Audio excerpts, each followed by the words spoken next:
To reactivate a Shopify store, follow these steps. Log into Shopify.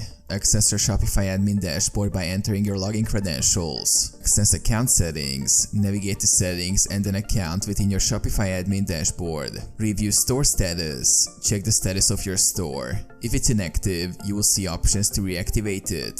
Select a plan. Choose a Shopify plan that suits your business needs. Shopify offers various plans with different features and pricing options. Enter payment information. Provide payment details to cover the subscription fee for the selected plan. You may need to update your payment method if necessary.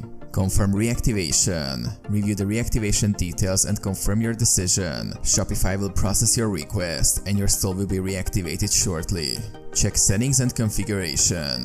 After reactivating your store, review your settings and configurations to ensure everything is up to date. Verify payment settings, shipping methods, and other essential configurations. Update content and products. Update your store content and product listings as needed. Make any necessary adjustments to ensure your store is ready for customers.